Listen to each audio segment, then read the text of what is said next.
Hello bachcho, let's read this given question. So the given question says that a block slides down an incline of angle 30 degree with the acceleration g by 4. Find the coefficient of kinetic friction.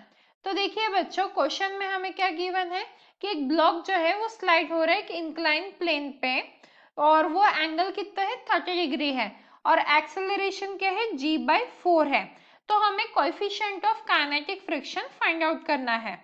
तो अब इस question को solve करने के लिए हमारा की concept क्या रहेगा, काइनेटिक फ्रिक्शन फोर्स का फॉर्मूला। तो हम यहाँ पे लिख लेते हैं key concept to solve this question. तो की कंसेप्ट, तो ये हम स्मॉल एफ से डिनोट करते हैं फ्रिक्शनल फोर्स मोस्टली। ये क्या रहेगा हमारा म्यू इनटू एन।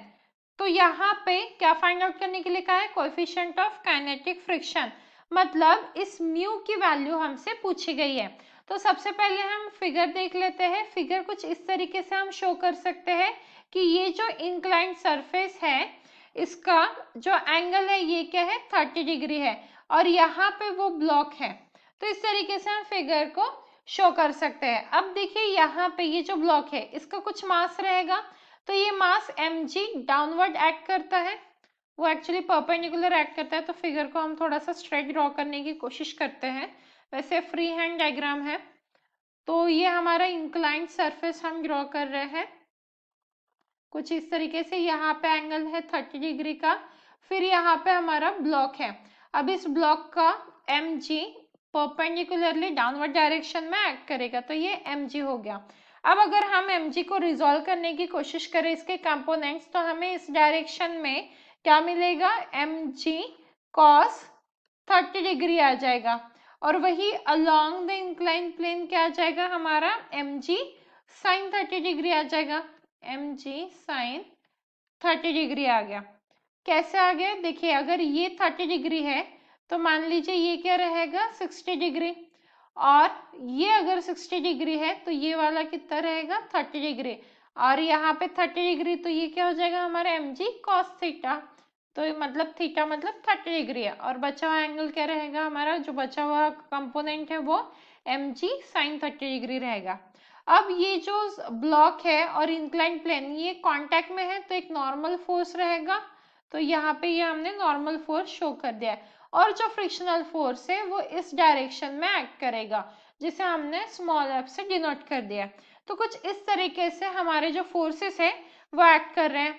अब अगर हम इक्विलिब्रियम कंडीशन को कंसीडर करें यहाँ पे, तो अप्लाइंग इक्विलिब्रियम कंडीशन कैसे अप्लाई कर रहे हैं, along the perpendicular to the incline plane. मतलब परपेंडिकुलर मतलब ये, और यहाँ पे mg cos थीटा आ गया क्योंकि यही दो फोर्सेस है जो परपेंडिकुलर है। तो अलोंग परपेंडिकुलर हम क्या लिख सकते हैं, अलोंग परपेंडिकुलर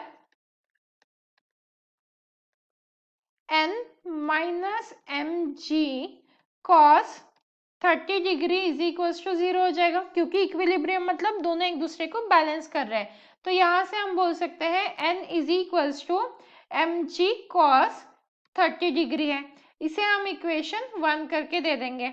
अब अगर हमने अलोंग द इंक्लाइंड प्लेन लिया, ये परपेंडिकुलर लिया था, अब अलोंग प्लेन लेंगे, अलोंग प्लेन, तो हमें क्या मिलेगा यहाँ पे mg sin 30 degree, mg sin 30 degree minus frictional force is equals to m into a, क्योंकि एक्सेलरेशन भी हमें कंसिडर करना होगा जिसकी वैल्यू दी है g by 4, और ये है हमारा फ्रिक्शनल फोर्स और यहाँ पे है mg sin 30 डिग्री।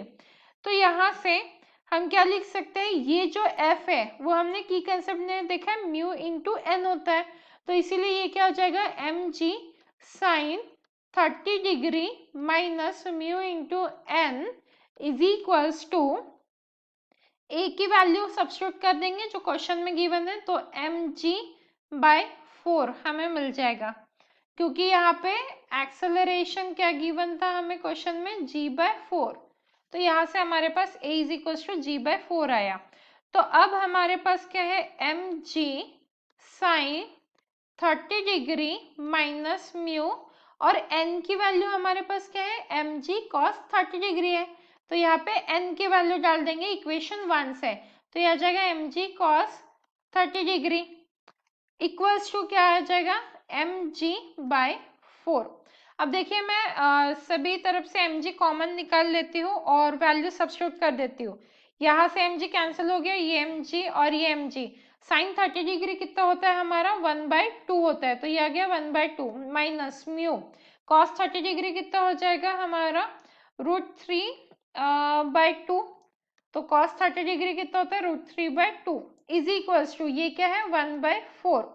तो अब हमें सिर्फ इसे सॉल्व करना है, तो हमारे पास क्या आ जाएगा यहाँ पे म्यू √3/2 इज इक्वल्स टू क्या आ जाएगा यहाँ पे 1/2। ये जो है ये हमने ये टर्म को इक्वल्स टू के उस तरफ लेके गए और 1/4 माइनस में आ गया, तो 4 - 1 यहाँ पे आ जाएगा हमारा 3/, इसे सॉल्व कर लेते हैं हम एक बार। तो ये रूट और यहाँ पे आ गया हमारा 1/2 और ये जो है ये नेगेटिव में हो जाएगा तो 1/4 आ गया। तो अब यहाँ से देखिए अगर मैं यहाँ पे 2 से मल्टीप्लाई कर देती हूँ ये हो जाएगा हमारा 4, तो 2 - 1 इक्वल्स टू कितना आ जाएगा 1/4 ही आ जाएगा, ये 2/4 1/4। तो अब हम म्यू की वैल्यू फाइंड आउट कर सकते हैं। म्यू इज इक्वल्स टू क्या आ जाएगा यहाँ पे 1/4 ऑलरेडी है और ये जो 2 है ये उधर जाके मल्टीप्लाई में हो जाएगा तो 2 और यहाँ पे डिवाइडेड बाय √3 आ जाएगा। अब ये 2 से ये 4 कैंसिल हो जाएगा तो म्यू की वैल्यू क्या आ जाएगी 1/2 √3। तो क्वेश्चन में हमें क्या पूछा था कोएफिशिएंट ऑफ काइनेटिक फ्रिक्शन, तो हमारा coefficient of kinetic friction the final answer for the given question, that is the coefficient of kinetic friction is equals to 1/2 √3. Hope you understood it well. Best of luck.